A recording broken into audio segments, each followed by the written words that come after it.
పుంగనూరు పట్టణంలో ప్రజా సంఘాల ఆధ్వర్యంలో నూతనంగా ఎన్నికైన SC, ST, vigilance and monitoring committee రాష్ట అధ్యక్షులు పాలకుంట శ్రీనివాసులకు ఘన సన్మానం నిర్వహించారు. పట్టణానికి విచ్చేసిన ఆయనకు ప్రజా సంఘాల నాయకులు, దళిత సంఘాల ప్రతినిధులు ఘనస్వాగతం పలికారు. అనంతరం మండల ఎస్సీ, ఎస్టీ, విజిలెన్స్ కమిటీ సభ్యులతో కలిసి అంబేద్కర్ విగ్రహానికి పూలమాలలు వేసి నివాళులర్పించారు.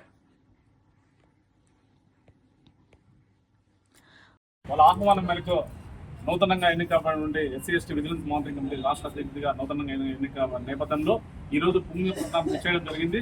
ముఖ్యంగా ఈ మండలంలో SC, ST, vigilance monitoring committee సమావేశాల్లో నిబద్ధతతో పనిచేయాలని అన్ని అధికారులను సమన్వయం చేసుకుని జస్టిస్ పున్నాయి సిఫారసు మేరకు ప్రతి నెల అన్ని మండల స్థాయి అధికారులతో సమావేశాన్ని నిర్వహించాలని చెప్పేసి కమిషన్ చెప్తుంది.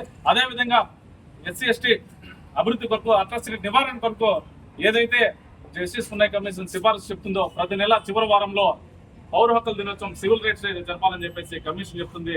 దానికి అనుగుణంగా అధికారులు పనిచేయాలని చెప్పేసి ఈ సందర్భంగా నేను సూచిస్తున్నాను. అదేవిధంగా ఏ అధికారి అయితే మీటింగ్ రాకుండా వివక్ష చూపుతుందో అధికార అట్రాసిటీ కిందకి వస్తుందని చెప్పేసి ఈ సందర్భంగా తెలియజేస్తాను. భవిష్యత్తులో కూడా అధికారులు ఏ అధికారులు అయితే నిర్లక్ష్యం చేస్తారో వాళ్ళందరిపైన సోకాస్ నోటీసులు ఇచ్చేదానికి నేను వంతు చేస్తాను. కలెక్టర్ దృష్టికి పోతాం. అదేవిధంగా ఎస్సీ కమిషన్ దృష్టికి తీసుకువెళ్తామని చెప్పేసి ఈ సందర్భంగా తెలియజేస్తున్నాను. ప్రధానంగా ఈ పుంగనూరు మండలంలో శ్మశానాలకు దారి సమస్య ఎక్కువగా ఉందని చెప్పేసి ప్రజలు వాపోవడం జరిగింది. దీని అధికారులు దృష్టి సాధించాలని చెప్పేసి ఈ సందర్భంగా తెలియజేస్తున్నాను. అదేవిధంగా ఏదైతే టీటీడీ కళ్యాణ్ నడుపుతున్నాడో ఒక వ్యక్తి కాంట్రాక్ట్ తీసుకునే అతను అధిక మొత్తంలో డబ్బులు వసూలు చేస్తున్నారని చెప్పేసి వినికిదని చెప్పేసి ఈ సందర్భంగా మాకు మిత్రులు ఫిర్యాదు చేయడం జరిగింది. ఈ త్వరలో మండే టీటీడీ ఈఓ గారికి కానీ అతని పైన ఫిర్యాదు చేస్తాం. అతని ఆలోచన కానీ మార్చుకోకపోతే పేద ప్రజల అభివృద్ధి కొరకు టీటీడీ కళ్యాణ మండపాలు పెట్టారు. అది అధిక మొత్తంలో దండుకోకుండా నెక్స్ట్ టైం పునరావృతం కాకుండా చూసుకోవాలని చెప్పేసి అతను విజ్ఞప్తి చేస్తున్నాం.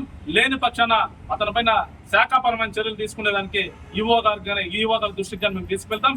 అదేవిధంగా ఏదైతే భూ సమస్యలు ఉన్నాయో, ఏదైతే సమస్యలు ఉన్నాయో ఎస్సీ, ఎస్టీ ప్రజలకు వారందరూ మా దృష్టికి తీసుకొచ్చామంటే జిల్లాలో అధికారులు సమన్వయం చేసుకుని కలెక్టర్ పరిధిలో ఇక్కడైతే ఏ మండల స్థాయి అధికారులు పనిచేయకపోతే వాళ్ళ పరిధులు లేనిటి కలెక్టర్ దృష్టికి తీసుకెళ్లి నేను సమస్య పరిష్కారానికి మార్గం చూపుతానని చెప్పేసి ఈ ప్రజా సంఘ నాయకులందరికీ హామీ ఇస్తున్నాను.